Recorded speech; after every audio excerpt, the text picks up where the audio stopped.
దౌమ్యుడితో కలిసి ధర్మరాజు, ఆ వెనక భీముడు, ఆ వెనక అర్జునుడు, ఆ వెనక నకులుడు, నకులుడు వెనకాల సహదేవుడు, సహదేవుడు వెనకాల ద్రౌపది, వీళ్ళందరూ కూడా దౌమ్యుడిని ఫాలో అవుతూ అరణ్యానికి స్టార్ట్ అయ్యారు.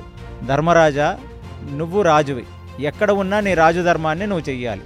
కాబట్టి ఇప్పుడు రాజ్యపాలన అనేది నీ క్షత్రియ ధర్మంలో లేదు కనుక ఇప్పుడు మనం మోక్ష సాధన చేద్దాం. కృతువులు, యజ్ఞాలు, యాగాలు, తపాలు, జపాలు చేద్దాం. అవన్నీ చేస్తున్నప్పుడు మేము కూడా నీతో తోడుగా ఉంటాం.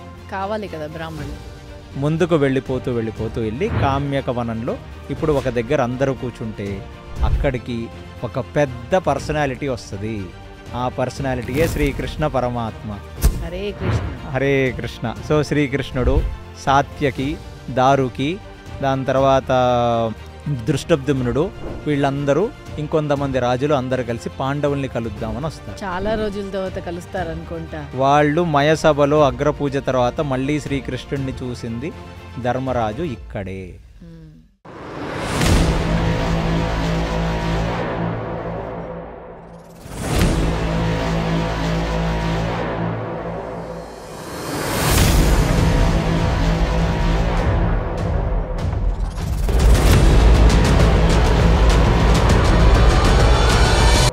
Hare Krishna. Welcome to KC talks. Sabhaparvam అయిపోయింది కదా. పోయినసారి చెప్పినట్టుగా ఈరోజు స్పెషల్ ఎపిసోడ్ అరణ్య పర్వం స్టార్ట్ చేయబోతున్నాం. అసలు మీకు ఇది వినే ఉంటారు, 12 సంవత్సరాలకు ఒక్కసారి పుష్కరంలో మునిగితే వచ్చే పుణ్యమెంతనో, 12 ఏళ్ల వనవాసం చేసిన పాండవుల అరణ్య పర్వం గురించి వింటే అంతే పుణ్యం వస్తుందంట. మీరు ఏకీభవిస్తారా దీంతో? అయితే జాయిన్ మీ. ఈరోజు కృష్ణ చైతన్య గారితో మనం అరణ్య పర్వం ఎలా స్టార్ట్ అయింది, అసలు గేమ్ అంతా అక్కడ సభాపర్వం ఎండ్లో అయింది కదా, వాళ్ళు ఓడిపోయాక ఎస్ వి లాస్ట్ అన్నారు పాండవులు. అక్కడి నుంచి అరణ్య పర్వం ఎలా స్టార్ట్ అయింది, ఎలా టర్న్స్గా తీసుకుంది, వాళ్ళ ఆ 12 years జర్నీ ఏంటి అన్నది మల్టిపుల్ ఎపిసోడ్స్లో మనమంతా కవర్ చేద్దాము. ఈరోజు మొదటి ఎపిసోడ్ ఆఫ్ అరణ్య పర్వం. హరే కృష్ణ. హరే కృష్ణ. కృష్ణ చైతన్య గారు, పోయినసారి సభాపర్వంలో మనం పాండవులంతా ఎస్ వి లాస్ట్ అని వెళ్ళిపోయారు. వాళ్ళని చూసి కౌరవులు ఏంటి ఇంత ఆనందపడుతున్నారు వీళ్ళు అని వాళ్ళు ఒక టెన్షన్ పడ్డారు. తర్వాత వాళ్ళు అందరూ అరణ్యంలోకి ఎంటర్ అవుతుంటే బ్రాహ్మణులందరూ వాళ్ళ వెంట వస్తారు, ఇదంతా చెప్పారు కదా. ఇప్పుడు నెక్స్ట్ అక్కడి నుంచి ఏం జరగబోతుంది, ఏం జరుగుతుంది మాకు తెలియాలి. హరే కృష్ణ. సో సభాపర్వం అనే ఒక డీటెయిల్డ్ ఎపిసోడ్లో పాండవులందరికీ నిజాలు తెలిసిపోయాయి. ఎవరు క్యారెక్టర్స్ ఏమిటి, వాళ్ళు ప్రత్యక్షంగా దాన్ని చూశారు, దాన్ని అనుభవించారు. సో అంటిల్ అండ్ అన్లెస్ ఇప్పుడు మీరు మీ శ్రేయోభిలాషులను లేకపోతే మీ బంధువులను అనుకుంటారు, కానీ సడన్లీ ఒక సిచ్యువేషన్లోనే మీకు తెలుస్తుంది కదా వాళ్ళ నిజస్వరూపాలు ఏంటి, ఎవరు మనవాళ్ళు ఎవరు పరాయి వాళ్ళు, ఎవరు మనవాళ్ళు ఎవరు పరాయి వాళ్ళు అనేది.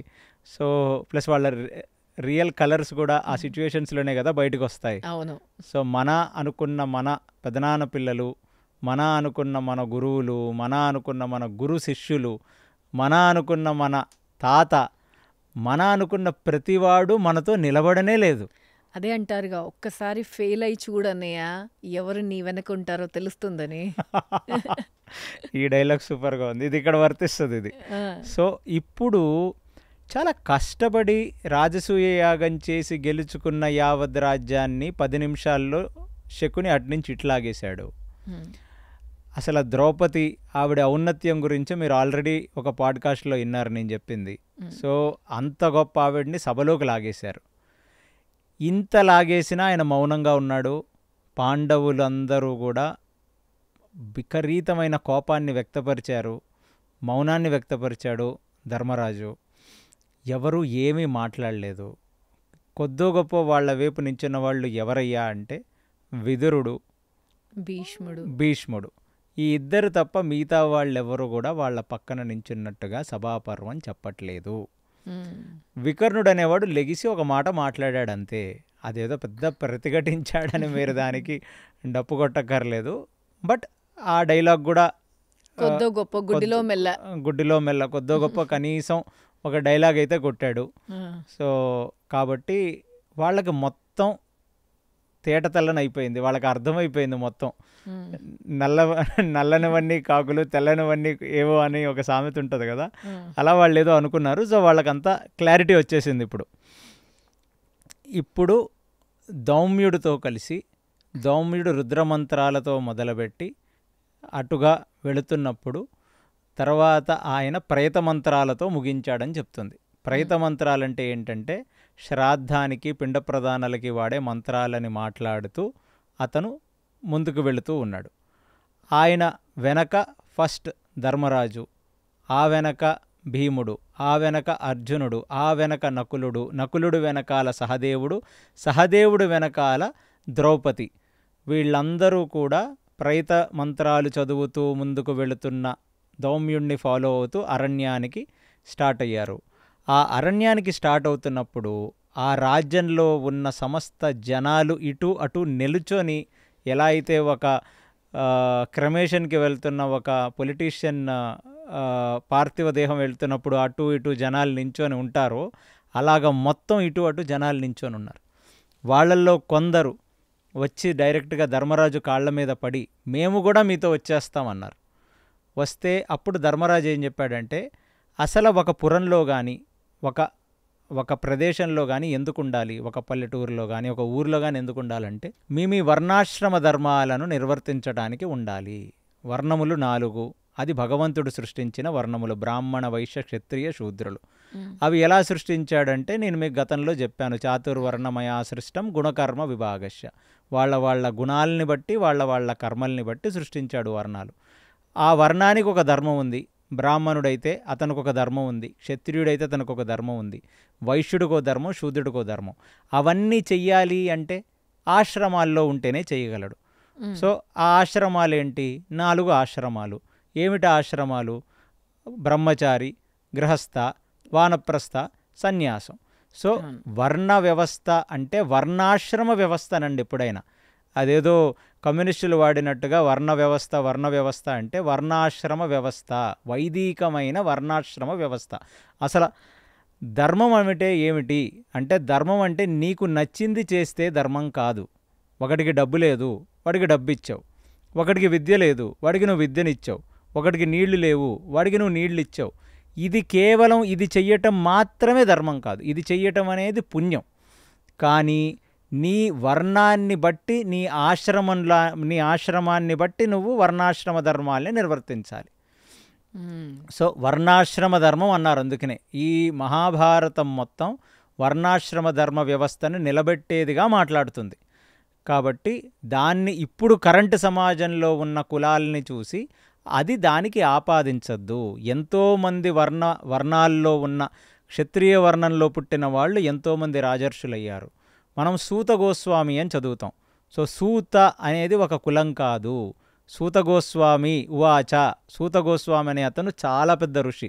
ఆయన గురించి మనం సపరేట్ పాడ్కాస్టే చేద్దాం. అంటే సూత కులంలో పుట్టినవాడు ఒక పెద్ద గోస్వామి అయ్యాడు. గోస్వామి అంటే ఏమిటి అంటే, గో అంటే ఇంద్రియములు, స్వామి అంటే మాస్టర్. తన ఇంద్రియములను జయించిన వాడు అతను గోస్వామి అంటే. అలాంటిది ఏ వర్ణంలో ఉన్నవాళ్ళైనా గురువు అవ్వచ్చు, ఏ వర్ణంలో ఉన్న వాళ్ళైనా మోక్ష సాధన చేయొచ్చు. అలా రకరకాల వర్ణంలో ఉన్న వాళ్ళందరూ ఆళ్వార్లుగా అయ్యారు కదా. రకరకాల వర్ణాల్లో పుట్టిన వాళ్ళందరూ ఎంతో పెద్ద ఆళ్వార్లు అయ్యారు. సో అలా నేను అనేది ఏంటంటే, వర్ణ వ్యవస్థని ఇవాళ మీరు చూస్తున్న వర్ణ వ్యవస్థతో పోలిస్తే మీరు ఖచ్చితంగా తప్పుగా అర్థం చేసుకుంటారు. వాళ్ళకి ఎందుకంటే ఆ వచ్చిన జనాలకి ధర్మరాజు చెప్పింది ఏంటంటే, నాయనా మేము అరణ్యాల్లో ఉంటాం, కందమూల ఫలాలు తింటాం, చెట్ల కింద పడుకుంటాం, అక్కడ వర్ణాశ్రమ ధర్మాన్ని నిర్వర్తించలేము. మీరు వర్ణాశ్రమ ధర్మాన్ని నిర్వర్తిస్తేనే హరిభక్తి చేయగలరు. హరిభక్తి చేయటానికి మాత్రమే మానవ జన్మ. అలాంటి మానవ జన్మని వర్ణాశ్రమ ధర్మాలు చేస్తేనే మీరు నిర్వర్తించగలరు. కాబట్టి మీరు ఈ పురంలోనే ఉండండి, ఏమీ పర్వాలేదు. ఇంకా ఈ రాజ్యంలో ధార్మికమైన వ్యక్తులు ఉన్నారు.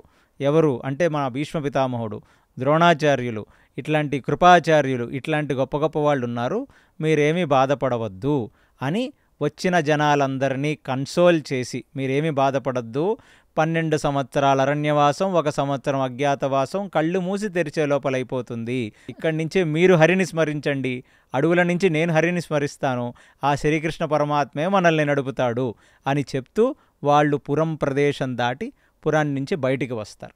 అలా బయటికి ఆ పురం నుంచి ఎప్పుడైతే బార్డర్ దాటి బయటికి వచ్చాడో అతను బయటికి వచ్చిన పిమ్మట వెనక్కి తిరిగి చూసుకుంటే ఒక పెద్ద బ్రాహ్మణ సమూహమే ఆయన వెనకాల నిలబడి ఉంటుంది.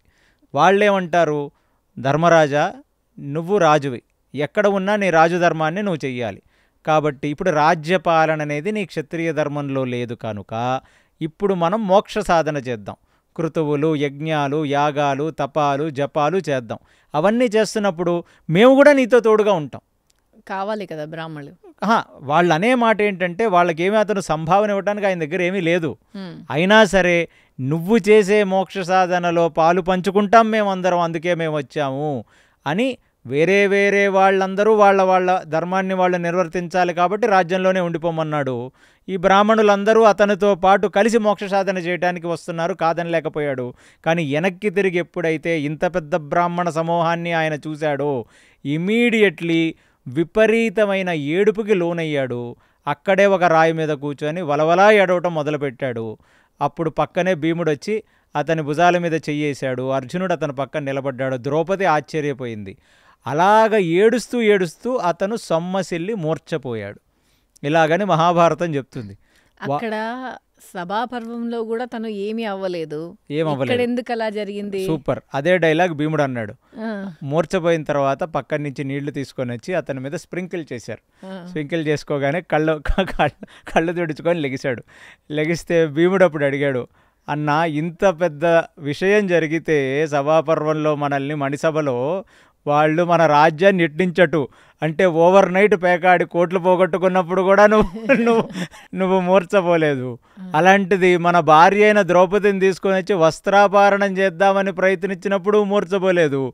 ఇప్పుడు వెనక్కి తిరిగి చూసుకొని మూర్ఛపోయావేంటన్నయ్యా నువ్వు అన్నాడు.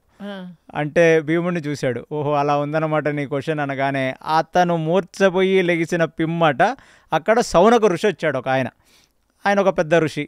సో ఈ అరణ్య పర్వం నిండా మీరు రెండే చూస్తారు. ఒకటి వాళ్ళు సాధన చేస్తారు, రెండు ఋషులు మునులు వాళ్ళ ముందుకు వచ్చి వాళ్ళకి అన్ని మంచి విషయాలు చెప్పి వాళ్ళని మోరల్ బూస్టింగ్ ఇస్తారు. వాళ్ళని అన్ని రకాలుగా వాళ్ళని ఒక కన్సోల్ చేయటం, వాళ్ళకి తెలియని మోటివేషనల్ క్లాసెస్ ఈ మునులంతా ఇస్తారు.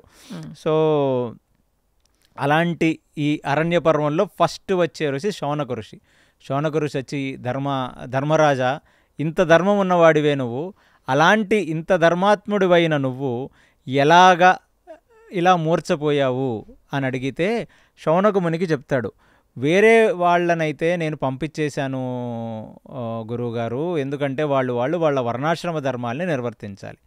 ఇంతమంది బ్రాహ్మణులు నన్ను నమ్ముకొని వచ్చారు, నేను క్షత్రియుణ్ణి, నా మోక్ష సాధనలో వాళ్ళు హెల్ప్ చేద్దామని వచ్చారు, కనీసం వీళ్ళని నేను ఏ రకంగా కూడా చూసుకోలేనే, అది తలుచుకుంటే నా క్షత్రియ ధర్మానికి నేను న్యాయం చేయలేకపోతున్నాను అని ఒక క్షుద్బాధ నన్ను దహించి వేస్తుంది లోపల నుంచి అని చెప్పాడు. అంటే ఒక రాజుగా తను పోషించాలి కాబట్టి ప్రజల్ని అక్కడ బాధపడుతున్నాడు అతను. అంతేగాని రాజ్యం పోగొట్టుకున్నందుకు ఆ డాలర్లు గుర్తొచ్చి ఆ డబ్బులు మిద్దెలు మేడలు గుర్తొచ్చి మూర్ఛపోలేదు ఆయన. సో శౌనక ముని చెప్పాడు, చాలా ధర్మాత్ముడివి, నీ వర్ణాశ్రమ ధర్మాన్ని నిర్వర్తించాలని నువ్వు అనుకుంటున్నావు, ఈ అరణ్యవాసంలో కూడా అది నిర్వర్తించాలని నువ్వు అనుకుంటున్నావు, కాబట్టి అలాంటి నిర్వర్తించే శక్తి నీకు ఇంకాసేపట్లో నీకు మొత్తం వస్తుంది, నువ్వేమీ భయపడవద్దని చెప్పి అతనికి కొంచెం మోరల్ బూస్టింగ్ ఇచ్చి అతను ఏ క్రతువులు చేయాలి, ఏ కార్యక్రమాలు చేయాలో చెప్పి అక్కడి నుంచి శౌనకముని వెళ్ళిపోతాడు. వెళ్ళిపోగానే అది ఇన్న పిమ్మట అప్పుడే ఇంకా కొంచెం మోటివేషనల్ టాక్ లోపలికి వెళ్ళి బయటకు వచ్చిన విద్యార్థిలాగా చలో ఇప్పుడు ఇమీడియట్లీ మనం పుస్తకాలు తీసి పొద్దునే 4 గంటలకు లెగిసి చదువుకుందామని అనుకునేటట్టుగా అతను తన రాజపురోహితుడైన దౌమ్యుడి దగ్గరికి వెళ్ళి అతను అడిగేది ఏంటంటే, లేదు నాకు ఇప్పుడు చాలా ధైర్యం వచ్చింది శౌనక మహర్షితో మాట్లాడిన తర్వాత, ఇప్పుడు ఇంతమంది బ్రాహ్మణులకి నేను ఏదో ఒకటి చెయ్యాలి, నువ్వు చెప్పు దౌమ్య, అసలు వీళ్ళకి భోజనం ఎలా పెట్టాలి, నేను ఫస్ట్ ఆఫ్ ఆల్ 3 మీల్స్ పరిస్థితి ఏంటి, ఫస్ట్ అక్కడి నుంచి మొదలు పెడదామంటే అప్పుడు దౌమ్యుడు సూర్య భగవానుడి వృత్తాంతం చెప్పి, ఎలా అయితే సూర్య భగవానుడు కంప్లీట్లీ సంవత్సరంలో దక్షిణాయనం ఉత్తరాయణం అని 2 ఉంటాయి, అటువంటి కంప్లీట్ ఉత్తరాయణంలో ఎలా అయితే భూమి నందు ఉన్న సారాన్నన్నీ ఆయన తీసేసుకుంటాడో, అదే దక్షిణాయనం లో ఆయన మొత్తం పంట పొలాలకన్నిటికీ ఆ నీళ్ళు ఇస్తాడంటే ఒక దగ్గర మొత్తం భూమిలో ఉన్న నీరు ఆయన తీసుకుంటాడు, ఇంకో దగ్గర ఆయన మొత్తం వర్ష బిందువులుగా ఈ ఎంటైర్ ఫోటోసింథసిస్ ఇచ్చి ఆ సీడ్ జర్మినేషన్ నుంచి అది పెరిగి అది ఒక పౌష్టికత్వంగా తయారయ్యి మీకు ఎలా ఆహారం ఎలా అవుతుందో ఆ మొత్తం ఆ శౌర్య వృత్తాంతం, ఆ సూర్యదేవుడి యొక్క ధర్మాన్ని అతనికి వివరించి, ఎలా అయితే ఆ సూర్యుడు అందరికీ భోజనం పెడుతున్నాడో మనకు కూడా భోజనం పెట్టాలంటే మనం కూడా ఆ శౌర్య మంత్రాలతో సూర్యుడిని ఉపాసన చేస్తే నీకు మొదలవుతుంది, ఇక్కడి నుంచి నీకు మంచి అనగానే మొట్టమొదట ఆయన గంగా నదిలోకి వెళ్ళి అక్కడ స్నానం చేసి అర్ఘ్యపాధ్యాదులన్నీ ముగించుకొని దౌమ్యుడు మంత్రాలు చెప్తుండగా ఆయన ఫస్ట్ పూజ అక్కడ మొదలవుతుంది సూర్యదేవుడితో. అలా పూజ చేస్తున్నప్పుడు 1000 శౌర్య మంత్రాలతో దౌమ్యుడు చెప్పినట్టుగా ఆయన పూజ చేస్తే అద్భుతంగా సూర్యదేవుడు ప్రత్యక్షమయ్యి ఆయన మనసులో ఏ కోరికైతే ఉందో, ఎలా ఇంతమంది బ్రాహ్మలకి నేను భోజనం పెడతాను అని ఉందో తీసుకొనొచ్చి ఒక అక్షయ పాత్రని ఆయన చేతుల్లో పెడతాడు. అక్కడి నుంచి వచ్చిందే అక్షయ పాత్ర. ఈ అక్షయ పాత్రే కలియుగమునందు ఉడుపి దేవాలయంలో మధ్వ సంప్రదాయంలో ఒక గొప్ప ఋషి దాన్ని మళ్ళీ తీసుకొనొచ్చి వాళ్ళకిస్తే అక్కడ అక్షయ పాత్ర ఉన్నట్టుగా ఉడుపి మధ్వ సంప్రదాయంలో చెప్తారు. అందుకనే అక్కడ చూడొచ్చు అది. సో అది అంటే అక్షయ పాత్ర ఎప్పుడూ కూడా భోజనం తరగని విధంగా, ఎందుకంటే ఉడుపి కృష్ణుడు అన్నబ్రహ్మ, అలాంటి వాడిదే. అలా ఉడుపి కృష్ణుడిని దర్శనం చేసుకున్న ఎవరు కూడా ఆకలితో వెనుదిరిగి వెళ్ళకూడదని వచ్చిన ప్రతి వాళ్ళకి భోజనం పెట్టే ఒక కార్యక్రమం అనేది ఉడుపిలో చాలా ప్రప్రథమంగా మొదలైంది. ఇవాళ కాదు, 700-800 సంవత్సరాల్లో మధ్వాచార్యుల వారు మొదలుపెట్టారు. కాబట్టి అక్కడ అందుకే అక్షయ పాత్ర ఇచ్చారు. ఎప్పుడన్నా మీ దగ్గర ఏదైనా ఆహారం లేని పక్షాన మీరు అక్షయ పాత్రకి పూజ చేస్తే భగవంతుడి నైవేద్యాన్ని యావత్ ప్రజలకు పెట్టే ఒక అదృష్టాన్ని మీకు ఆ సూర్యుడే కల్పిస్తాడని మధ్వాచార్యుల వారు చెప్పి వాళ్ళ యొక్క తర్వాత పరంపరలో ఉన్న వ్యక్తులకు ఇచ్చారు. అలాంటి ఒక అక్షయ పాత్ర నియమం ఏం చెప్పి సూర్యుడు ధర్మరాజుకి ఇచ్చాడంటే, అక్షయం అంటే ఇది ఎప్పటికీ తరగదు. ఎప్పటి వరకు తరగదు అంటే భోజనం అందులో పెడితే ఎంతమంది వచ్చినా అందులో తినచ్చు, అందులోంచి తీసి వాళ్ళకు వడ్డించవచ్చు. ఆఖరిగా ద్రౌపది తిన్నప్పుడు అది ఎండ్ అయిపోతుంది. అందులోంచి ఎప్పుడైతే తీసుకొని ద్రౌపది తను తింటుందో అప్పుడు ఇంకా అక్షయ పాత్ర యొక్క వర్క్ ఆ రోజుకి ఆ టైంకి అయిపోతుంది అని చెప్పి ఇస్తాడు. ఎందుకు ద్రౌపది అంటే, వర్ణాశ్రమ ధర్మంలో చెప్పాను కదా, గృహస్థ ధర్మంలో ఉన్న గృహిణి అందరికీ భోజనం పెట్టి లాస్ట్లో తను భోజనం తిన్న తర్వాత ఆ ఫలం అనేది ఆ గృహిణికి దొరుకుతుంది. సో ఇక్కడ మీరు సినిమాల్లో భర్త తిన్న తర్వాత భార్య తింటాం, ఇవన్నీ రకరకాల కామెడీలు మనం ఇప్పుడు చూస్తుంటాం కదా. ఈ వృత్తాంతం అక్షయ పాత్రలో స్త్రీ యొక్క గృహిణి యొక్క ధర్మం. భోజనం ఇంటిల్లిపాది భోజనం తిన్న తర్వాత వాళ్ళు తింటారు. అదేమి అమానుష్యంగా ప్రవర్తించేదేమీ కాదు. ఆడవాళ్ల యందు సర్విట్యూడ్, సేవా దృక్పథం, సేవాభావం అనేది వాళ్ళకు ఒక ఇంగ్రీడియంట్. ఉప్పులో ఉప్పతనము, చెరుకులో తీపితనం ఉన్నట్టు ఒక ఆడవాళ్లలో ఉండాల్సిన ఒక మేజర్ ఇంగ్రీడియంట్ ఏంటంటే సర్విట్యూడ్. అందరు బాగుగోగులు చూసుకొని అందరికీ సేవా దృక్పథంతో ఉండేటట్టుగా వాళ్ళకు ఉండాలి. అందుకే ఆయన చెప్తాడు, ద్రౌపది ఏ రోజైతే ఆఖరిగా దాన్ని తింటుందో అక్కడతో ఆ రోజు అక్షయ పాత్ర కంప్లీట్ అవుతుంది అని. సో అక్షయ పాత్ర తీసుకున్న ధర్మరాజు చాలా సంతోషంగా దౌమ్యుడితో పాటు అక్షయ పాత్రను తీసుకొని ముందుకు వెళ్ళి వాళ్ళక్కడ విపరీతమైన తపస్సు చేసుకుంటూ పూజలు క్రతువులు చేసుకుంటూ ప్రతిరోజు వచ్చిన వాళ్ళతో పాటు ఉన్న బ్రాహ్మలకి, వచ్చిన అతిథులకి, మునులకి, బాటసారులకి వాళ్ళందరికీ భోజనం పెడుతూ అక్కడ గడుపుతూ ఉంటారు. వాళ్ళు అక్కడి నుంచి కామ్యక వనం అనే ఒక వనానికి ఎంటర్ అవుతారు. ఇప్పుడు ఎలా అయితే దీని పేరు సంస్కృతంలో వనపర్వం, ఆరణ్య పర్వం, అలాగా అది జరుగుతున్న తరుణంలో ఇప్పుడు అతిపెద్ద సంఘటన ఇప్పుడు జరుగుతుంది. ఏంటంటే వాళ్ళు అలా జరుగుతుంది, అలా బాగుంది అన్న ఒక విషయాన్ని తెలుసుకోవడానికి రన్నింగ్ కామెంటరీ కావాల్సిన ధృతరాష్ట్రుడు అక్కడ హస్తినాపురంలో విదురుణ్ణి పిలుస్తాడు. విదురుణ్ణి పిలిచి, పాండవులు వెళ్ళి కొన్ని రోజులు అయింది కదా విదురా, అసలు ఏం చేస్తున్నారు అని. విదురుడు ఇలా ధర్మరాజు పంపించినాడు, బాగానే ఉండొచ్చు కదా, మళ్ళీ ఎందుకు డీటెయిల్స్ చెప్తా అది ఎందుకు అడుగుతాడు. ఇప్పుడు ఇంకా ఎక్కువ అడగటం మొదలు పెడతాడు. ఎందుకంటే అప్పుడు చెప్తాడు విదురుడు, ధర్మరాజు బయటికి వెళ్ళటం, మూర్ఛపోవడం, శౌనక మహర్షి రావటం, ఆయనకి రకరకాల క్రతువుల గురించి చెప్పటం, తర్వాత దౌమ్యుడు సూర్యోపాసన చెయ్యమంటం, పాత్ర రావటం, ఇప్పుడు వాళ్ళు కామ్యక వనంలో ఉండటం, వాళ్ళందరూ బ్రాహ్మణుల చేత క్రతువులు యజ్ఞయాగాదులు చేసుకుంటూ అందరూ బాగా ఉన్నారు అని చెప్పగానే అది పెద్దగా ధృతరాష్ట్రుడికి రుచించదనమాట. రుచించకపోతే అది చూసిన విదురుడు ధృతరాష్ట్రుడిని ఒక మాట అంటాడు, అసలు ఎందుకు వాళ్ళు అరణ్యవాసం చెయ్యాలి? ఒక్క రీజన్ చెప్పు, నువ్వు ఎందుకు చెయ్యాలో ఒక్క ధర్మం చెప్పు. నువ్వు నాకు అన్నవి, నా దౌర్భాగ్యానికి కొద్దీ నేను నీకు తమ్ముడిని, ప్లస్ అంతకంటే దౌర్భాగ్యానికి నేను మంత్రిని. అసలు ఏ రాజైనా ఏ క్షత్రియ అతనంటే ధర్మరాజు తన క్షత్రియ ధర్మం పాటిస్తున్నాడు, ఇప్పటికీ వచ్చిన వాళ్ళకి భోజనాలు పెడుతున్నాడు. అసలు మనకి ఏ రైట్ ఉంది? మనం ఈ ధర్మరాజు సంపాదించి వాళ్ళ నలుగురు తమ్ముళ్ళు సంపాదించిన రాజ్యాన్ని లాక్కోవడానికి మనకి ఎటువంటి అధికారం ఉంది? కాబట్టి ఇలాంటి ఒక చెడ్డ పని చేసిన నీ కొడుకులు ఎప్పుడు బాగుపడతారు? అసలు ఈ పుత్ర వ్యామోహంతో, పుత్రవాత్సల్యంతో నువ్వు చేజేతులారా నీ కొడుకుని పాడు చేసుకుంటున్నావు. ఈ నలుగురు దుష్ట చతుష్టయాల్లో ఉన్న ఈ దుర్యోధనుడు, కర్ణుడు, దుశ్శాసనుడు, దాని తర్వాత శకుని, ఈ నలుగురు ఒక గుంట నక్కలు. ఇలాంటి గుంట నక్కల్ని నువ్వు పక్కన పెట్టుకొని నువ్వు రాజ్యాన్ని వేలి నీ యొక్క ధర్మాన్ని, క్షత్రియ ధర్మాన్ని నువ్వు భ్రష్టు పట్టించుకుంటున్నావు. నీకు సహాయపడుతున్న నా ధర్మాన్ని నువ్వు భ్రష్టు పట్టిస్తున్నావు. ఇలాంటి నలుగురు గుంట నక్కల్ని ఇచ్చేసి అక్కడ 5 పులులున్నాయి, ఆ పుల్లిని తెచ్చి రాజ్యంలో పెట్టుకుంటే నీ రాజ్యం ఎంతో సుభిక్షగా ఉంటుంది అంటాడు విదురుడు. ఈ మాటలు విన్న ధృతరాష్ట్రుడికి బీపీ సర్రమని పైకి లెగుసుద్ది. లెగిసి పక్క రోజైనా విదురా నువ్వు నా కొడుకులు బాగుంటాడని పొరపాటునన్నా అన్నావా? నువ్వు ఎప్పుడన్నా అన్నావా?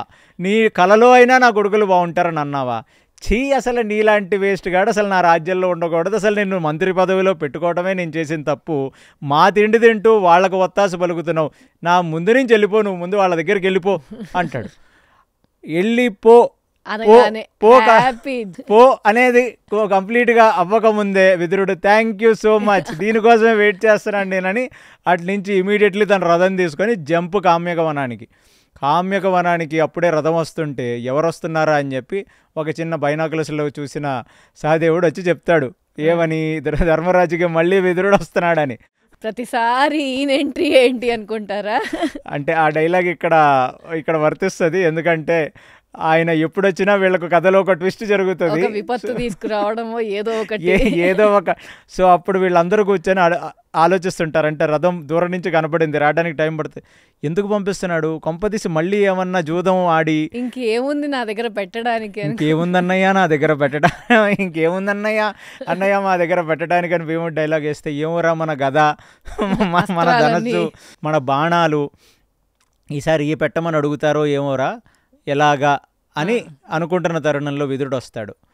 ఏంటి బాబాయ్ మళ్ళీ ఏం సందేశం తీసుకొని వచ్చావంటే, నువ్వు భయపడుతున్నట్టుగా ఏం తీసుకోలేదురా అబ్బాయి, నన్ను అక్కడి నుంచి తోసేశారా నాయన, కాబట్టి నేను పర్మనెంట్గా వచ్చేసాను అని.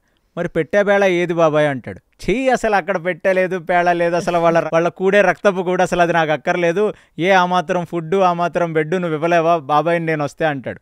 అదేంటి బాబాయ్ నువ్వు ఎన్ని రోజులన్నా ఉండొచ్చు ఇక్కడ, ఇంతమంది కూర్చున్నారు, ఇప్పుడు మనకు ఫ్రెష్గా అక్షయ పాత్ర కూడా వచ్చింది, నీకు ఏదంటే అది వండి పెడుతుంది ద్రౌపది, దానికి పెద్ద బాధ కూడా లేదు, హ్యాపీగా ఏ చెట్టో చూసుకున్నావంటే హ్యాపీగా పడుకోవచ్చు, ఇక్కడ గంగానదిలో అట్లా ఈత కొట్టుకోవచ్చు, you can have a very nice vanaprastha life అంటాడు. నేను అలాగే ఉంటాను రబ్బాయి, ఇంక మళ్ళీ ఆ రాజ్యానికి నేను వెళ్ళనని విదురుడు చెప్పి, విదురుడు అక్కడి నుంచి ప్రశాంతంగా పడుకుంటుందాం అని అనుకుంటున్న లోపలే వెనక నుంచి మళ్ళీ ఇంకో రథం వస్తుంది.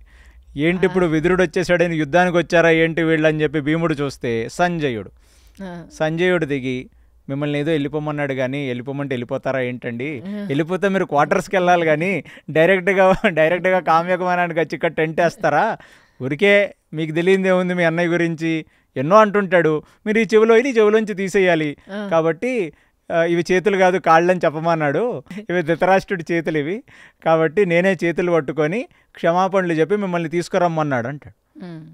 ఇదేంట్రా బాబు, నేను మధ్యాహ్నమే కదా ల్యాండ్ అయింది, నైట్ కాస్త బెడ్ వేసే లోపల నువ్వు మళ్ళీ పిలుస్తున్నావు ఇక్కడికి, కాబట్టి చూస్తే అంటే నేను వచ్చాను, ఆతిథ్యం ధర్మరాజు ఇచ్చాడు, ఇప్పుడు ధర్మరాజు వెళ్ళమంటే వెళ్తాను తప్ప నా అంతటి నేను రాలేను నాయన అంటాడు. అదో ధర్మం, ఇంటికి వచ్చిన వ్యక్తి వెళ్ళమంటే వెళ్ళాలి తప్ప మీ అంతటా మీరు వెళ్తే అలాగే చెప్పి వెళ్ళాలి, పర్మిషన్ తీసుకొని వెళ్ళాలి. చాలా కష్టం అనుకుంటా. అంటే ఇవాళ రేపు జనాలకు కష్టం, కానీ అప్పుడు ధర్మం అలాంటిది. ధర్మరాజు వైపు చూస్తే ధర్మరాజు అంటాడు, మా బాబాయ్కి మా పెదనాన్నకు మాత్రం ఎవరున్నారు, మీరు భీష్ముడు 2 కళ్ళ లాంటి వాళ్ళు, మీరు పక్కన లేకపోతే ఇంకా దుష్ట చతుష్టయాలు చాలా పీటరేగిపోతారు, దయచేసి మీరే వెళ్ళండి, మీరు కనీసం వెళ్తే కొన్నాళ్ళ కన్నా మా పెదనాన్న మారతాడు అని చెప్పగానే ఇమీడియట్లీ సంజయుడు రథం ఎక్కి విదురుడు బ్యాక్ టు హస్తినాపురం వెళ్ళిపోతున్నప్పుడు అక్కడ చిన్న దీపావళి సంబరాలు జరుగుతుంటాయి. వెళ్ళిపోయాడని మా నాన్న పక్కన కూర్చొని 24 hours దూరదర్శన్ రేడియో లాగా వాగుతూనే ఉంటాడు ఈ విదురుడు. పోనీ ఏమన్నా మన గురించి ఏమన్నా చెప్తాడంటే ఈ ఆపోజిట్ పార్టీ గురించి 24 గంటలకు వాళ్ళకి అపోజిషన్ పార్టీని ఎప్పుడూ ప్రేజ్ చేస్తుంటాడు. సో కాబట్టి వీడు వెళ్ళిపోవడంతో మన బాధ తీరిపోయింది అని చెప్పి అప్పుడే చీయర్స్ అని చెప్పి దుష్ట చతుష్టయాలు చిన్న పార్టీ గిట్టి చేసుకొని బయట వాళ్ళ మనుషులందరూ వాళ్ళ కార్యకర్తలందరూ ఒక చిన్న 1000 వాళ్ళ 10,000 వాళ్ళ పేలుస్తుంటారు. సగం కాలంగానే పటాకి 1000 వాళ్ళ సగం 1000 వాళ్ళ కూడా కాలకముందే 10,000 వాళ్ళలో ఇంకా సగం బాకీ ఉండగానే మళ్ళీ ఎంత ఫాస్ట్గా పోయాడో అంత ఫాస్ట్గా వచ్చేస్తాడు విదురుడు. ఇక విదురుడు రాగానే అతన్ని రిసీవ్ చేసుకొని ఇక ధృతరాష్ట్రుడు అతన్ని కౌగిలించుకొని, తమ్ముడివి నువ్వు, నేను ఒక మాట అంటే పడలేవా నువ్వు, కాబట్టి నువ్వు ఇప్పటి నుంచి నేను ఏం చెప్పినా వింటానంటాడు. అప్పుడు మనసులో విదురుడు అనుకుంటాడు, నువ్వు వింటావట్రా, నువ్వు ఏమీ వినవు అని చెప్పి లోపలికి వెళ్ళగానే ఇప్పుడు ఇమీడియట్లీ దుష్ట చతుష్టయానికి ఒక మెసేజ్ వస్తుంది, విదుర ఈజ్ బ్యాక్. ఇమీడియట్లీ పక్కన కర్ణుడు. ఇది నేను చెప్పేది ప్రతిదీ వ్యాస భారతంలో ఉన్న ఇన్సిడెంట్నే చెప్తాను. స్క్రీన్ ప్లే నా సొంతదై ఉండొచ్చు, కానీ ఇన్సిడెంట్ మాత్రం ఇది వ్యాస భారతంలో ఇప్పుడు వచ్చే నెక్స్ట్ ఇన్సిడెంట్ ఏంటి అంటే ఇమీడియట్లీ కర్ణుడు లెగిసి అసలు ఎందుకు వచ్చింది ఈ దరిద్రం అంతా, ఒకసారి 1000 వాళ్ళ కాల్చుకోవటం, ఓసారి బాధపడటం, ఓసారి ఆనందపడటం, అసలు పర్మనెంట్గా పాండవుల్ని లేపేస్తే హ్యాపీగా రాజ్యాన్ని చెల్లిపోయారు కదా, పెద్ద గదా గిదా కూడా పక్కనున్నట్టుగా ఏమీ లేవు, భటులు లేరు, యుద్ధం చేస్తే అడ్డుకోవటానికి సైన్యం లేదు, బ్రాహ్మలు ఉన్నారు, ఓ అక్షయ పాత్ర ఉంది, ఏ అర్ధరాత్రో మనం ఫుల్గా అటాక్ చేసేసి వాళ్ళందరినీ చంపేస్తే ఓ గోల తీరిపోద్ది కదా. ఇది ఎవడండి వీడు, వాడి ప్లాన్ అది. కర్ణుడు వచ్చి దుర్యోధనుడికి చెప్పాడు. ఇమీడియట్లీ దుర్యోధనుడు, పా అందుకు కాదురా నిన్ను పెట్టుకుంది పక్కన, అంగరాజ్యం ఇచ్చి నేను పక్కన పెట్టుకున్నందుకు నువ్వు జస్టిస్ చేస్తున్నావు, you are doing 100% justice to 100%, నీ శాలరీకి నువ్వు కరెక్ట్గా పనిచేస్తున్నావు అని శకునిని పిలుస్తాడు. శకునిని పిలిస్తే ఇంకేమిటి దుర్యోధన, కర్ణుడు చెప్పిన తర్వాత ఇంకా ఆలోచించేది ఏముంది, కానీ చలో చలో పాండవుల మీద యుద్ధం చేయడానికి ఇదే రైట్ టైం అనగానే మొత్తం 4 కలిసి లోపల వాళ్ళ యొక్క దుష్ట చతుష్టయం ప్లానింగ్, ఎక్కడి నుంచి వెళ్ళాలి, లెఫ్ట్ నుంచి వెళ్ళాలా, రైట్ నుంచి వెళ్ళాలా, గంగ అటు నుంచి బాణాలు వేయాలా, ఇటు నుంచి బాణాలు వేయాలా, ఎలాగా అని స్కెచ్ చేస్తుంటే యోగ నిద్రలోంచి వ్యాస భగవానుల వారు అప్పుడే కళ్ళు తెరుస్తారు.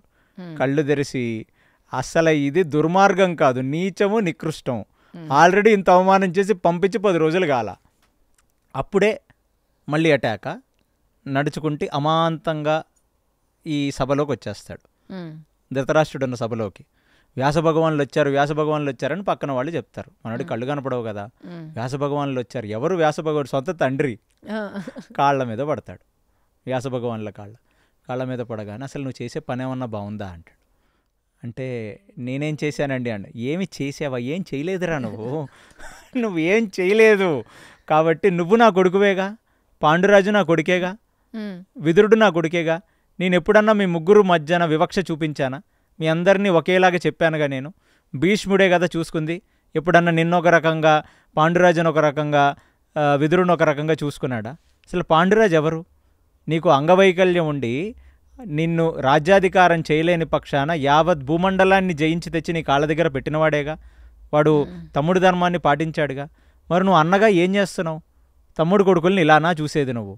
ఎంత తప్పిది అనగానే వ్యాసుడు ఎప్పుడైతే ఇంత ఎమోషనల్ డైలాగ్ వేశాడో, అంటే విదురుడు కాదు కదా ఈ చెవులంచి వదిలేయటానికి ధృతరాష్ట్రుడు, భీష్ముడు గట్టిగా మాట్లాడు, వ్యాసుడు హక్కుతో మాట్లాడేసరికి ధృతరాష్ట్రుడికి భయం వేస్తుంది. కరెక్టే కానీ ఇన్ని రోజులు రాని వాళ్ళు ఇప్పుడు ఎందుకు వచ్చారు వ్యాస భగవానుల వారు మీరు అంటాడు. ఎందుకు వచ్చానంటే నీ పుత్రులు లోపల స్కెచ్ చేస్తున్నారా వేస్ట్ ఫెలో, మళ్ళీ ఆల్రెడీ ఇంకో యుద్ధానికి స్కెచ్ చేస్తున్నారు తెలుసా నీకని. అవునా, ఈసారి చెప్పుతో కొడతానండి వాళ్ళని, వాళ్ళు ఇంకోసారి ఇంకో స్కెచ్ చేస్తే నేను ఊరుకోను. కానీ వ్యాస భగవానుల వారు నాదొక రిక్వెస్ట్, నేను కళ్ళు లేనివాడివి, నా కొడుకు నన్ను గుడ్డివాడా గుడ్డివాడా అని తిడుతుంటాడు, నీకు బుద్ధి లేదు, నీకు అసలు బుర్ర పెరగలేదు అని నన్ను తిడుతుంటాడు, నా మాట వినడు, కాబట్టి దయచేసి మీరే నా కొడుకు బుద్ధి చెప్పొచ్చు కదా అంటాడు. స్వయం నారాయణుడే వచ్చే దుర్యోధనుడికి బుద్ధి చెప్తే దుర్యోధనుడు వింటాడా, కలిపురుషుడు. ఆ ద్రోహం ఆపచారం ఎందుకు, వాడు ఆల్రెడీ బోల్డ్ అంత పాపాన్ని మూటగట్టుకున్నాడు ద్రౌపది ఎపిసోడ్లో, పెద్దవాళ్ళని ధిక్కరించి ఇంకా ఎక్కువ మూటగట్టుకున్నాడు. ఇప్పుడు వ్యాసుడే చెప్తే వీడు ధిక్కరిస్తే వాడు అక్కడే కూలిపోతాడు. కాబట్టి వ్యాసుడు అంటాడు, నా వరకు ఎందుకులే, నేను నీకు చెప్పగలను నేను, కాబట్టి మైత్రేయ మహర్షి వస్తున్నారు వెనక నుంచి, మైత్రేయ మహర్షి చేత చెప్పించు వింటారంట. వ్యాసుడు అలా బయటికి వెళ్ళిపోగానే కొన్ని గంటల్లో మైత్రేయ మహర్షి వస్తారు.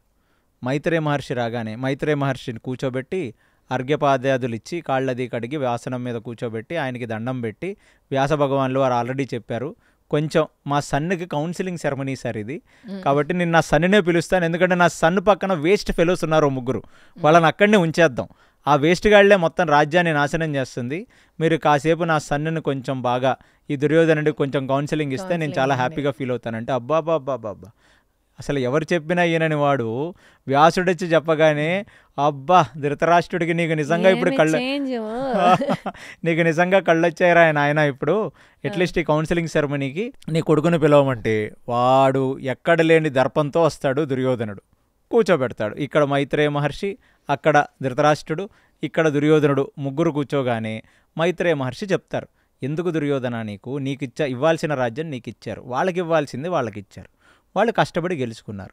క్షత్రియ నియమంలో ఎప్పుడన్నా ఇలా కష్టపడి గెలుచుకున్నది లాక్కోవటం, ఇలాంటి మాయాజూదంలో లాక్కోవటం అనేది ఉందా? మోసం చేయొచ్చా ఒక క్షత్రియుడు? ఎవడన్నా మోసం చేస్తే నువ్వెళ్ళి కాపాడాలి, అలాంటిది నువ్వే మోసం చేస్తే నీ రాజ్య ప్రజలకి నువ్వు ఏం సమాధానం ఇస్తున్నట్టు?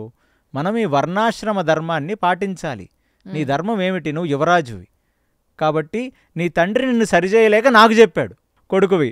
So rich father's spoiled brat, నువ్వు కనీసం ఇప్పటికైనా నీ బుద్ధి మార్చుకొని పాండవుల మీద జలసీని వదిలేసి ఇలాంటి అధర్మమైన బ్రతుకు బ్రతకడం కన్నా కొంచెం ధార్మికమైన బ్రతుకు బ్రతికితే జనాలలో నీకు కొంచెం మంచి పేరు వస్తుంది, నెక్స్ట్ ఎలక్షన్స్లో నీకు ఓట్లు పడతాయి, కాబట్టి నువ్వు ఇవన్నీ మానుకో అని చెప్పి కౌన్సిలింగ్ ఇస్తుంటే మైత్రేయ మహర్షి వీడు తల కింద పెట్టుకొని ఒక చేయి తొడ మీద పెట్టుకొని ఇంకొక కాలితో కింద ముగ్గులేస్తూ బటన్ వేలుతో అసలు ఏమీ నాన్ రెస్పాన్సివ్, ఏదో గోడతో మాట్లాడినట్టుగా ఉంటాడు.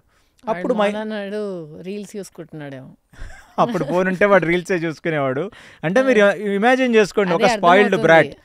సో చూస్తూ ఉంటే మైత్రేయ మహర్షి మన్ని అంటారు, ఒక ఋషిని నేను వచ్చి చెప్తున్నప్పుడు కనీసం కళ్ళు తెరుచుకొని వినాలి, నీలో అసలు ఆ మంచి బుద్ధే లేదు, పెద్దవాళ్ల పట్ల నీకు ఆ గౌరవం లేదు, దుర్యోధన ఇప్పటికన్నా నువ్వు మారు అని చాలా గట్టిగా చెప్తే కళ్ళెత్తి చూసి వాళ్ళ నాన్నని చూస్తాడు, ఏంటి మాకిది, నువ్వు చెప్తేనే నేను సరిగ్గిన్ను, ఇక్కడ ఎవరో గడ్డాలు మీసాలు వేసుకొని వచ్చిన వాడు కమండలం పెట్టుకుంటే వీడు చెప్తే వింటానా నేను అంటాడు.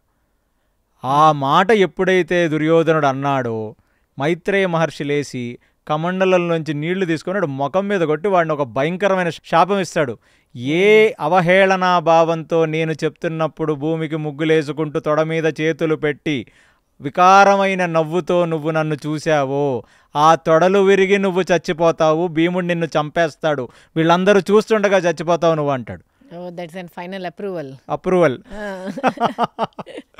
ఇమీడియట్లీ అసలు ధృతరాష్ట్రుడికి మెంటల్ వస్తుంది ఇది చూసి, ఇదేం దరిద్రం రా బాబు, నా కొడుకును ఆల్రెడీ చంపుతారని నేను భయపడి రన్నింగ్ కామెంటరీ ప్రతి 5 రోజులకి 10 రోజులకి ఒకసారి వింటుంటాను నేను, పిలుచుకొచ్చి విదురుణ్ణి, పాండవులు ఎక్కడున్నారు, ఏం చేస్తున్నారు, ప్రోటీన్ షేకులు తాగుతున్నారా, గదాయుద్ధం చేస్తున్నారా, ఇంకా అలాగే ఉన్నారా, లేకపోతే బక్కగైపోయారా, కందమూలాలు తినని నేను ఇన్సెక్యూరిటీతో అడుగుతుంటే దుర్యోధనుడిని చూసి అస్సలు ఇదేమైనా పద్ధతేనా, అసలు నువ్వు ఒక మహాముని వచ్చినప్పుడు నువ్వు ప్రవర్తించడం ఇదేమన్నా పద్ధతేనా అని దుర్యోధనుడు అంటే, నువ్వు ఇంకా ఏ కాలంలో ఉన్నానన్నా ఈ కాషాయం గుడ్డలు కట్టుకొని జడలును ఈ పిలకలు పెట్టుకున్న వాళ్ళు వీళ్ళు మనల్ని శపిస్తారు, దానికి మనం భయపడతామా, ఇంకా ఏ కాలంలో ఉన్నావు నువ్వు? వాడికి ఎంత గర్వము, ఎంత ఎంత దర్పము చూడండి దుర్యోధనుడికి. Not understanding in front crocodile festival. In front crocodile festival అనేది వాడికి అర్థం కాకుండా. అంటే ఇక్కడ మీరు ఒకటి అర్థం చేయాలి, ఒక్కొక్కడి లక్షణం ఒక్కొక్క లాంటిది. ధృతరాష్ట్రుడు ఎలాంటి వాడయ్యా అంటే అందరి ముందు నటిస్తాడు. వ్యాసుడు వస్తే నా మాట వినట్లేదు నా కొడుకు మీరు చెప్పండి, మైత్రుడు వస్తే మీరు నా కొడుకు కౌన్సిలింగ్. లోపల మాత్రం అబ్బాబ్బా నా కొడుకు ఎవడి మాట వినట్లేదని ఒక ఆనందం వాడికి. అదొక వింత క్యారెక్టర్ ధృతరాష్ట్రుడిది. వీడు ఇక బయటపడిపోయే వ్యక్తి. వీడికి అసలు పెద్దలంటే లెక్కలేదు, దుర్యోధనుడికి రెస్పెక్ట్ లేదు. పనికి మాలిన తండ్రి ఒకడు, ఏది మాట్లాడినా ఒత్తాస పలకటానికి. వాడు కంప్లీట్ నాస్తికవాదంలో ఉంటాడు. వాడు ఏంటంటే వాడికి నాస్తికవాదం అని ఎందుకన్నానంటే వాడికి పాపభీతి లేదు, పెద్దలంటే మర్యాద లేదు, అంతే కదా. శాపం అంటే కూడా భయం లేదు. అదే శపించినా వెళ్ళిపోతాడు, ఏదో వాటర్ పన్నీర్ చల్లాడని వెళ్ళిపోతున్నాడు. హే ఓల్డ్ మ్యాన్ వాటర్ వేసాడు, టిష్యూ పేపర్ తీసుకురండి నేను తుడుచుకుంటాను అంటాడు. తుడుచుకొని అంతఃపురానికి పోయి పడుకుంటాడు. అప్పుడు పాయింట్ అండర్లైన్ చేసి యూత్ వినాలి. అవును, పెద్దవాళ్ళు చెప్పినప్పుడు వినకపోతే అంటే చెప్పక వినకపోతే చెడక చూడమన్నారు అనమాట. సో ఇది అప్పుడు టిష్యూ పేపర్తో తుడుచుకొని అంతఃపురంలోకి వెళ్తుంటే ధృతరాష్ట్రుడు పిలుస్తాడు. పిలిచి, దుర్యోధన నీకు మళ్ళీ నేను ఇప్పుడు ఫైనల్ వార్నింగ్ ఇస్తున్నాను. ఇవాళ వరకు మాట్లాడింది ఒక లెక్క, ఇప్పుడు మాట్లాడేది ఒక లెక్క. ఆల్రెడీ వాళ్ళని అరణ్యవాసానికి పంపించేశాం. ఇంకొకసారి నువ్వేమన్నా గొరిల్లా వార్ లాంటి పిచ్చి పిచ్చి వేసాలు వేస్తే ఆ కర్ణుడిని ముందు లెఫ్ట్ లెగ్తో తన అంగరాజ్యానికి పంపించేయి. వాడు పక్క నుంచుకొని పనికి మాలిన ఐడియాలు ఇస్తున్నాడు, ఐడియాలు వాడిస్తున్నాడు, శాపాలు నీకు వస్తున్నాయి. ఇప్పుడు కూడా వ్యాస భగవానుడు ఎందుకు వచ్చాడంటే మీరు లోపల పెట్టుకొని ఏదో ప్లాన్ వేస్తున్నారని చెప్పడానికి వచ్చాడు. నాకు ఒక మాటి, నువ్వు మళ్ళీ పనికిమాలిన యుద్ధాలు గట్రా చేయకూడదు. ఓకే, ఏదైనా చేసావంటే మళ్ళీ వ్యాస భగవాన్లు వారు వస్తారు, మళ్ళీ ఋషులు వస్తారు. ఈ ఋషి శాపం అవసరం అంటారా నీకు? నువ్వంటే నాకు ఎంత ఇష్టం చెప్పు, నువ్వు లేకపోతే నేనేమైపోతాను.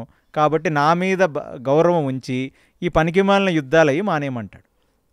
అంటే చూడండి ఇక్కడ వాళ్ళకి ఎంత దౌర్భాగ్య పరిస్థితి అంటే, నారచీరలు కట్టుకొని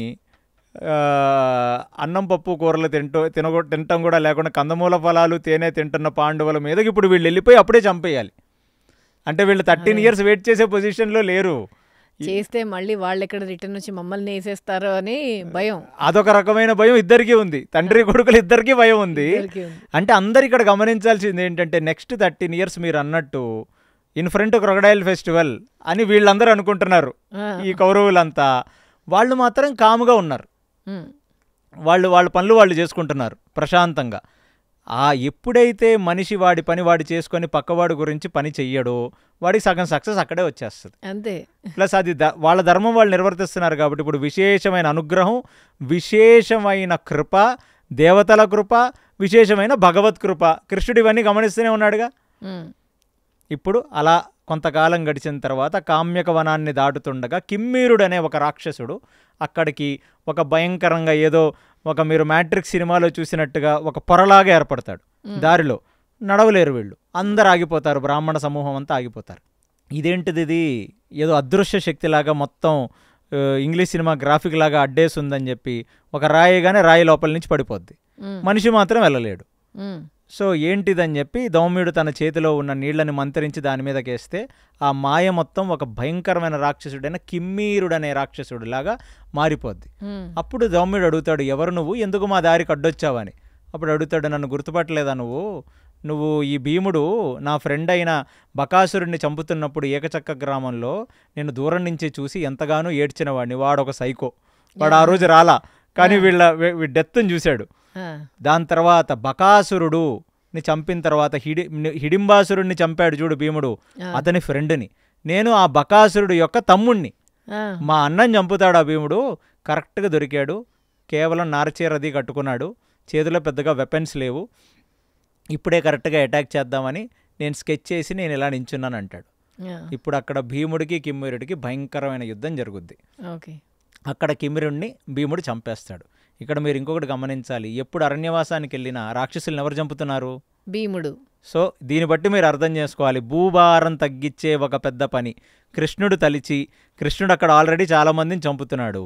అది కాకుండా ఎక్కువ మంది రాక్షసుల్ని కృష్ణుడి తర్వాత చంపిన ఖ్యాతి చెందినవాడు భీముడే. అందుకే నేను మీకు గతంలో కూడా చెప్పాను, రాముడు పక్కన హనుమంతుడు ఎలాగో కృష్ణుడు పక్కన భీముడు అలాగా యావద్ మహాభారతంలో అందరినీ చంపినవాడు భీముడే. కౌరవులని 100 మంది కౌరవుల్ని అతనే చంపాడు.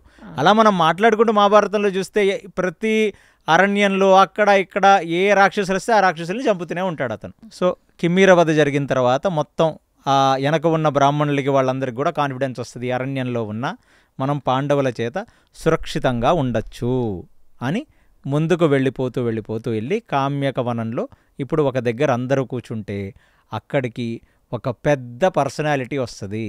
ఆ పర్సనాలిటీయే శ్రీకృష్ణ పరమాత్మ.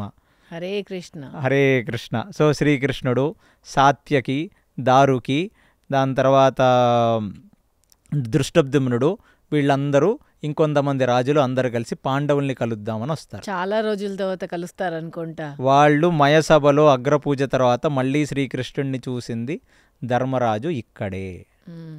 అలా శ్రీకృష్ణుడిని కలిసిన ధర్మరాజు ఆయన కాళ్ళ మీద పడి ఆయనకి నమస్కరించి అందరూ కలిసి కూర్చుంటే అప్పుడు శ్రీకృష్ణుడు వాళ్ళని చూసి, ఎలాంటి రాజభోగంతో ఉండేవాడివి ధర్మరాజా నువ్వు రాజసూయ యాగంలో, అలాంటిది ఇప్పుడు కేవలం నారచీరలు కట్టి ఇలా అడవుల పాలయ్యావు అనగానే ఇమీడియట్లీ ద్రౌపది కన్నీటి పర్యంతమయ్యి, ఇప్పుడు వరకు ద్రౌపది ఎక్కడ కూడా ఎవరికి కూడా కంప్లైంట్ ఇచ్చినట్టుగా లేదు, తన భర్తలకే చెప్పుకోతాను.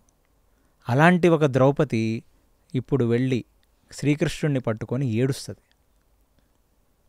అన్నా ఎక్కడికి వెళ్ళావన్నా నువ్వు, ఏం జరిగిందో తెలుసా, ఈ మాయాజూదంలో ఓడించింది కాక నన్ను పిలిచి నా బట్టలు ఒలిచేయాలని చూశాడు దుశ్శాసనుడు.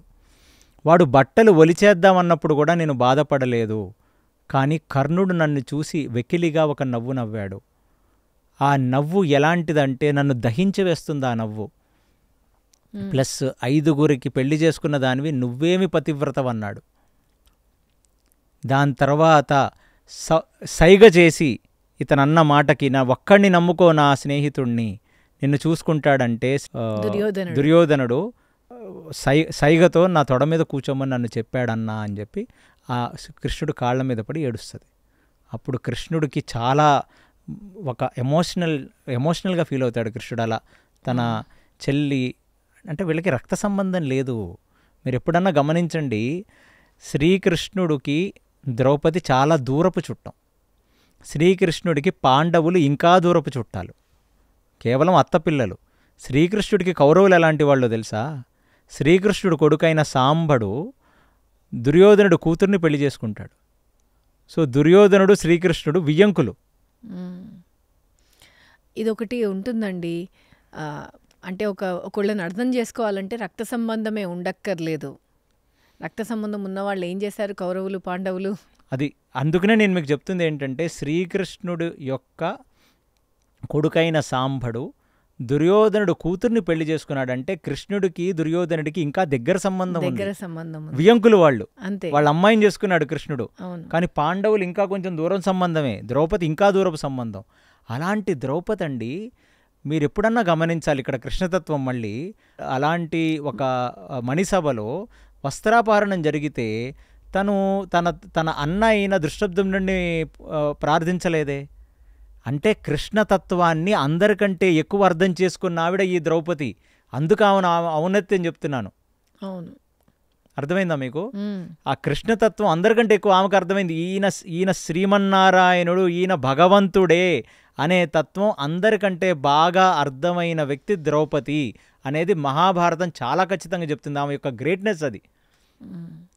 శరణాగతి, ఇది ఆంధ్ర మహాభారతంలో దీనికి ఏమని రాశారంటే, శరణాగతి అంటే శ్రీవైష్ణవులు చరమశ్లోకంగా మాట్లాడే ఒక పద్యం. ఏమిటది? సర్వధర్మాన్ పరిత్యజ్య మామేకం శరణం వ్రజ అహం త్వాం సర్వపాపేభ్యో మోక్షయిష్యాసి మా శూచః అనే ఆ శరణాగతి గద్యం ఏదైతే ఎవరిలాగా శరణాగతి పొందాలి అంటే ద్రౌపది పొందినట్టుగా పొందాలి. తన చీరని ఒలుస్తున్న దుశ్శాసనుణ్ణి ఆమె ఎదుర్కోవాలంటే ఎదుర్కోవచ్చు. ఎందుకంటే ఆమె ఏమీ మీలాగా నార్మల్ ఆడామేమీ కాదు. ఆమె అగ్నిలోంచి పుట్టిందని చెప్పాను. దాని తర్వాత నేను ద్రౌపది వృత్తాంతంలో ఏం చెప్పాను? ఆమె ఏమన్నా నార్మల్ ఆడామా? ఒక ఆడామలో చాలా పర్సనాలిటీస్ కలిపి ఉంటున్నాయి. ఆమె యొక్క కంటి యందు ఆ ఎరుపు బిందువు అంటే కోపంతో కన్నెర్ర చేసి దుశ్శాసనుడిని చూస్తే దుశ్శాసనుడు చచ్చిపోయేంత పాతివ్రత్యం ఉంది ఆమెకి, అంత శక్తి ఉంది ఆమెకి. ఈ వృత్తాంతం ఏం చెప్తుందంటే మనకి, నువ్వు కంప్లీట్లీ భగవంతుడికి శరణాగతి పొందితే భగవంతుడు నిన్ను చూసుకుంటాడు. దీనికి 2 రకాల న్యాయాలు శ్రీవైష్ణవ సిద్ధాంతమునందు చెప్తారు. ఏమిటది? మార్జల కిషోర న్యాయం, మర్కట కిషోర న్యాయం అని. మార్జల కిషోరం అంటే పిల్లి పిల్లని ఎలా పట్టుకుంటుంది? ఒక నోటితో కరిచి పట్టుకుంటుంది. అలాంటి పిల్లే ఒక చిన్న ఎలుక పిల్లని కూడా అలాగే పట్టుకుంటుంది, కానీ అది మృత్యు. ఆ ఎలుకకి ఆ పిల్లి నోరు ఒక మృత్యువు, కానీ పిల్లని అదే నోటితో పట్టుకుంటుంది. అంత వాత్సల్యంగా అది తీసుకొని వెళ్తుంది. సో పరమాత్మ మనల్ని అలా పట్టుకుంటాడు, పిల్లని పట్టుకున్నట్టుగా పట్టుకుంటాడు. కానీ మనకు అర్థం కాదు అది మనం పిల్లని పట్టుకున్నప్పుడు చూస్తే అది కొంచెం మనకేదో ఒక ఆక్వర్డ్గా అనిపిస్తుంది. కానీ పిల్లి మాత్రం చాలా వాత్సల్యంగా పట్టుకుంటుంది. పిల్ల చాలా సురక్షితంగా ఉంటుంది ఆ నోట్లో. అది ఎప్పుడు పట్టుకుంటాడయ్యా? ఇలాగ పరమాత్మ మనల్ని పిల్లను పట్టుకున్నట్టుగా పరమాత్మ మనల్ని ఎప్పుడు పట్టుకుంటాడంటే అక్కడ మర్కట కిషోర న్యాయం అంటే కోతిని పట్టుకున్నట్టుగా మనం పట్టుకోవాలి. ఇలా కోతిని ఎలా పట్టుకుంటుంది? కోతేమీ పట్టుకోదు, కోతిపిల్లనే కోతిని పట్టుకుంటుంది. తన కడుపుతో ఇలా చేత్తో పట్టుకుంటుంది. ఈ కోతేమో ఈ చెట్టు నుంచి ఆ చెట్టుకి, ఈ కొమ్మ నుంచి ఆ కొమ్మకు దూకుతుంటది. కానీ పిల్ల గట్టిగా పట్టుకొని అలా ఉండిపోతుంది. మనం ఎప్పుడైతే పరమాత్మని కోతిని పట్టుకున్నట్టుగా పట్టుకుంటామో, పిల్లి తన పిల్లని పట్టుకున్నట్టుగా పరమాత్మ మనల్ని పట్టుకుంటాడు. సూపర్. ఇదే ఇక్కడ మనకి మహాభారతంలో ఆ ద్రౌపదీ సంవాదంలో శ్రీకృష్ణుడు చూస్తుండగా శరణాగతి అనే ఒక వర్ణన చేస్తారు వ్యాస భగవానులు వారు కూడా. ఎందుకంటే ఆమె అంత శరణాగతి పొందింది కృష్ణుడిని. మరి కృష్ణుడిని అంత శరణాగతి పొందిన ద్రౌపదికి చీరలు ఇచ్చాడు కదా కృష్ణుడు. మరి పాండవుల పరిస్థితి ఏమిటి? వాళ్ళెందుకు శరణాగతి పొందలేదు? ఇంత జరుగుతుంటే, ఇంత మోసం జరుగుతున్నప్పుడు, పాచికలేసి మొత్తం లాగేసుకుంటున్నప్పుడు, వాళ్ళందరినీ పాండవుల్ని కూడా షట్లిప్పేసి నించోబెట్టారు కదా అక్కడ. నించోబెట్టినప్పుడు, ఇవన్నీ జరుగుతున్నప్పుడు, ఇన్ని మాటలు మాట్లాడుతున్నప్పుడు, మరి వాళ్ళకెందుకు కృష్ణుడు గుర్తుకు రాలేదు? ద్రౌపదికి గుర్తొచ్చినట్టుగా. యుద్ధం జరగాలని రాసిందిగా. అది మీ లాజిక్. బట్ నేను మామూలుగా అడుగుతున్నాను. ప్రతి పనికి కృష్ణుడు. మైసభ కట్టాలా కృష్ణుడు, ద్రౌపది కళ్యాణమా కృష్ణుడు, దాని తర్వాత రాజసూయ యాగం చేయాలా కృష్ణుడు, ఎవరితో మాట్లాడాలా కృష్ణుడు, ఏం చేయాలో కృష్ణుడు అనుకుంటున్న వాళ్ళు మరి అక్కడ మరి పాచికలాడటానికి పిలుస్తున్నారు, మాయాజోదం అంటున్నారు శ్రీకృష్ణ పరమాత్మ. మరి ఏంటి, మేము వెళ్ళాలా వద్దా? కన్సల్ట్ ఎందుకు చేయలేదు? క్వశ్చనే కదా ఇది. దీనికి మధ్వాచార్యుల వారు మహాభారత తాత్పర్య నిర్ణయం నందు ఆయన ఏం చెప్తున్నారంటే, ద్రౌపది యొక్క భక్తి అందరి భక్తి కంటే కూడా చాలా ఉన్నతమైనది. ఆమె డివోటీ లెవెల్లో అందరికంటే టాప్ మోస్ట్ డివోటీ ద్రౌపది. ఆమె యందు కించిత్ క్లేశం, కించిత్ అంటే ఒక చిన్న క్లేశం కూడా, అంటే చిన్న డార్క్ షేడ్ కూడా ఉండదు ద్రౌపదిలో, ఒక తెల్లటి వస్త్రంలాగా ఆమె. అందుకనే అంత శరణాగతి పొందగలిగింది. శరణాగతి పొందటమే భక్తి. మాటలతో చెప్పటమో, శరణాగతి గద్యం చదవటమో శరణాగతి కాదు, యాక్షన్స్తో చూపించింది ఆమె. అలా చేతులెత్తి అలా నిలబడిపోయింది, కృష్ణ ఏదైనా నువ్వే అని. అందుకు కృష్ణుడు వచ్చాడు. పాండవులకి ఎందుకు ఆ ఆలోచన రాలేదు అంటే, ధర్మరాజుకి ప్రత్యేకించి ఎందుకు ఆ ఆలోచన రాలేదనటానికి మధ్వాచార్యుల వారు మహాభారత తాత్పర్య నిర్ణయమునందు ఆయన చెప్పేది ఏంటంటే, రాజసూయ యాగం చేసినప్పుడు చాలామంది రాజులు బోల్డంత కానుకలు ఇచ్చారు, దుర్యోధనుడే దాన్ని తీసుకున్నాడు అని చెప్పారా? ఇది సింబాలిక్. ఏమిటంటే, భాగవతమునందు పరీక్షితుడు కలి ఎక్కడ ఉండాలి అని 4 ప్రదేశాలు చెప్తూ ఆయన చెప్పే ఫస్ట్ ఏంటంటే, ఎక్కడైతే మాంసాహార భక్షణ, కలియుగంలో మాంసాహార భక్షణ నిషేధం. వేరే వేరే యుగాల్లో తినవచ్చును, కానీ కలియుగంలో మాత్రం మాంసాహారం అనేది ఒక మనిషికి కరెక్ట్ కాదు. మాంసాహార కబేళాళ్ళు, మాంసాహారం తినేవాడు, మాంసాహారం వండే ప్రదేశం, మాంసాహారము విక్రయించే ప్రదేశాల్లో కలి ప్రభావం ఎక్కువ ఉంటుంది. రెండవది మద్యం తాగేవాడి దగ్గర, అమ్మేవాడి దగ్గర, దాని మ్యానుఫ్యాక్చరింగ్ యూనిట్లో అన్ని చోట్ల కలి ప్రభావం ఉంటుంది. జూదం, గ్యాంబ్లింగ్, కెసినోలు, ఏదైనా ఒక గ్యాంబ్లింగ్ ఎంటైర్ వ్యవస్థలో, పేకాట క్లబ్బులు, కెసినోలు, ఇవన్నిటి చోట్ల, పోకర్, అన్ని చోట్ల కలి ప్రభావం ఉంటుంది. 4 వచ్చేసి పరస్త్రీ సాంగత్యం. వేశ్యాగృహాల యందు తన భార్యని కాకుండా పరాయి స్త్రీ పట్ల ఆకర్షితుడైన మగవాడు లేదా స్త్రీ వాళ్ళిద్దరూ కలిసిన చోట కలి ప్రభావం ఉంటుంది. ఈ 4 చోట్ల కలి ప్రభావం ఉంటుందని చెప్పాడు కదా పరీక్షితుడు భాగవతంలో. అప్పుడు కలిపురుషుడు అడుగుతాడు, మరి ఇవేవి నీ రాజ్యంలో జరగట్లేదు అంటే నేను ఉండకూడదా? నేను కూడా నీ రాజ్యంలో ఒక భాగమే కాబట్టి నేను ఉండటానికి కూడా ఒక చోటు నువ్వు ఇవ్వాలి. అలాగెలాగా లేని చోట్లు ఇస్తావు?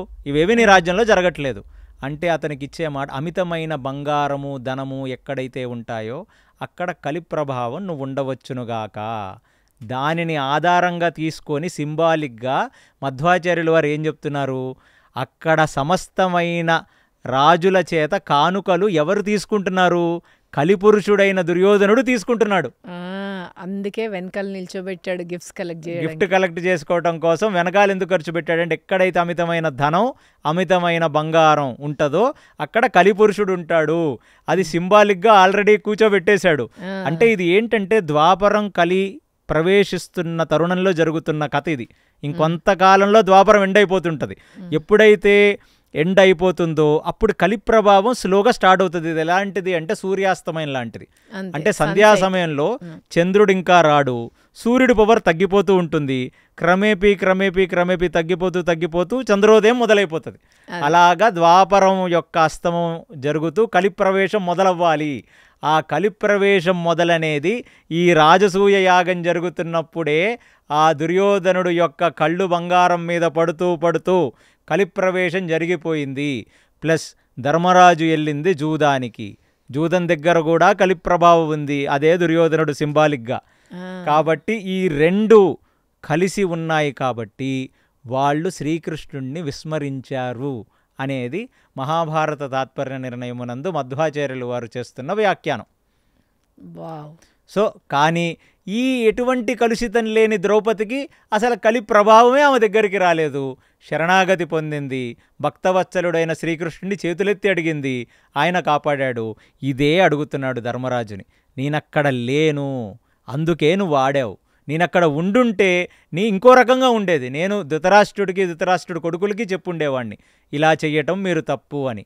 ఇంకెప్పుడు ధర్మరాజా నీ యొక్క సొంతమైన నిర్ణయాన్ని, అంటే నాకు తెలుసు నీకు యుద్ధం జరగాలని ఇష్టం లేక నువ్వు వెళ్ళావని, నెక్స్ట్ టైం ఇలాంటిది ఏది జరిగినా నన్ను సంప్రదించు, ఇలాంటి నిర్ణయాలు నువ్వు తీసుకోవద్దు అని చెప్తూ అర్జునుడి వైపు చూశాడు.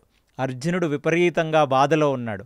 అతన్ని చూసి ఏం చెప్పాడు, ద్రౌపదితో మాట్లాడాడు, దాంతో ధర్మరాజుకు సలహా ఇచ్చాడు. అర్జునుడిని చూసి ఎందుకయ్యా బాధపడతావు, నన్ను గుర్తుపట్టలేదా అంటాడు.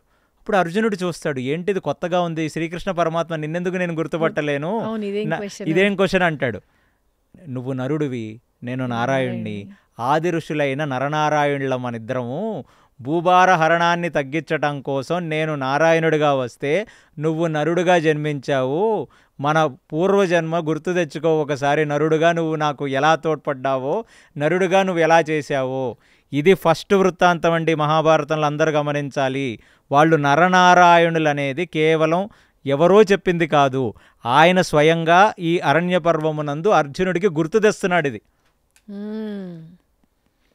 ఓకే, నేను అందుకు చెప్పాను మీకు, దంభోద్భవుడు కథ చెప్తూ నరనారాయణులు ఇద్దరు కలిసి ఆయన యొక్క 990 మంది కవచాలని భేదించారు. ఇక ఒక కవచం మిగిలిపోయినప్పుడు అతను వెళ్ళి సూర్యమండలంలో దాక్కున్నాడని ఆ నరనారాయణులు వచ్చారు.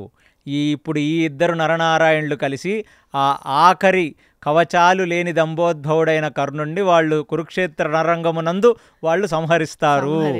కాబట్టి అక్కడ అర్జునుడు చూడగానే ఓహో నేను నరుణ్ణా అంటే ఇప్పుడు నుంచి అతనిలోని ఒక సెల్ఫ్ కాన్ఫిడెన్స్, ఒక మోటివేషన్ ఇవ్వటం కోసం కృష్ణుడు గుర్తు తెచ్చాడు అతనికి, నువ్వు నరుడివి అని. ఇది అయిపోయిన తర్వాత నకుల సహదేవుల్ని చూసి మీరు చాలా గొప్ప పని చేస్తారు, ఇక ముందు కాలంలో మీరు మంచి సాధన, మీ సాధనలని మీరు పూర్తి చెయ్యండి.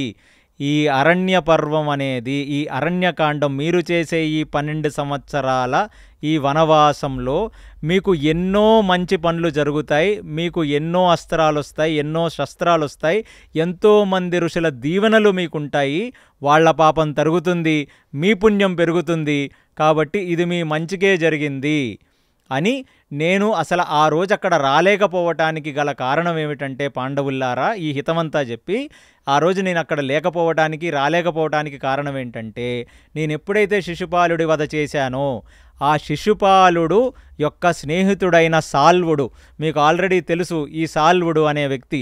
సాల్వుడు జరాసంధుడికి స్నేహితుడు, శిశుపాలుడికి స్నేహితుడు. వాడు విపరీతమైన రుద్ర తపస్సు చేసి త్రిపురాసురులు ఎలాగైతే ఎగిరే ప్రపంచాన్ని క్రియేట్ చేసుకున్నారో, వీడు కూడా ఒక ఎగిరే పురాన్ని క్రియేట్ చేసుకొని ఆ ఎగిరేపురం మీద ద్వారకకొచ్చి ద్వారకని నాశనం చేసి అక్కడ యుద్ధం చేసి నా తండ్రి అయిన వసుదేవుణ్ణి బంధించి నా తండ్రినే చచ్చిపోయినట్టుగా నాకే ఒక సినిమా చూపించాడు వాడు. అలాంటి వాడిని నా కొడుకైన ప్రద్యుమ్నుడు వాడు నియంత్రిస్తే అప్పుడు నారదుడు వచ్చి ప్రద్యుమ్నుడికి చెప్పాడు, నీ చేతిలో సంహరింపబడడు, ఇతను శ్రీహరి చేతిలో సంహరింపబడతాడు, అదే ఇది అని చెప్తే, అప్పుడు నేను వచ్చి భీకర యుద్ధం చేసి నా యొక్క సుదర్శన చక్రం చేత సాల్వుడిని నేను హతమార్చటంలో ఈ యుద్ధం ఎంతో దీర్ఘకాలికంగా జరిగింది. చాలామంది అనుకుంటారు కురుక్షేత్రంలో జరిగిన యుద్ధం ఒక భీకర యుద్ధం అని. ఇలాంటి ఎన్నో యుద్ధాలు కురుక్షేత్రానికి ముందు శ్రీకృష్ణుడు ఆల్రెడీ చేశాడు. జరాసంధుడితో చేసిన 17 యుద్ధాలు, అది ఒక్కొక్క పెద్ద పెద్ద యుద్ధాలు, అవన్నీ ఒక్కొక్క కురుక్షేత్రం లాంటి యుద్ధాలు, ఏమి చిన్న యుద్ధాలు కావు అవి. ఇలాంటి సాల్వుడితో యుద్ధం ఎవరితో పోల్చవచ్చునో తెలుసా? ఇంద్రజిత్తు చేసినట్టు యుద్ధాలు చేశాడు సాల్వుడు. ఇంద్రజిత్తు కూడా అదే, సీతాదేవి చనిపోయినట్టుగా రాముడు చనిపోయినట్టుగా సీతాదేవికి సినిమాలు చూపిస్తుంటాడు ఇంద్రజిత్తు. అంటే ఎమోషనల్లీ సైకలాజికల్లీ లో చేసి యుద్ధం చేద్దామని. అలాగే సాల్వుడు అక్కడ వసుదేవుణ్ణి చంపేసినట్టుగా చూపిస్తాడు. అలాంటి నేనే ఒక నిమిషం పాటు అది నిజమా అబద్ధమా అని మోసపోయాను పాండవుల్లారా. ఇలాంటి ఎంతోమంది అసురులు ఇప్పుడు కురుక్షేత్రంలో వస్తారయ్యా. వీళ్ళందరినీ మీరే సంహరించాలి. నేను చెయ్యాల్సిన చాలా పనులు నేను ఆల్రెడీ చేస్తున్నాను. దేవతలుగా మీరు మీ కర్తవ్యం మీరు నిర్వర్తించాలి అని చెప్పి, అప్పుడు అక్కడి నుంచి వీళ్లకు దీవెనలు ఇచ్చి అంతా మంచే జరుగుతుందని చెప్పి శుభం భూయాత్ అక్కడి నుంచి శ్రీకృష్ణుడు వెళ్ళడంతో ఇవాళ మనం అరణ్య పర్వాన్ని ముగిద్దాం. శ్రీమద్ రమారమణ గోవిందో హరి. హరే కృష్ణ.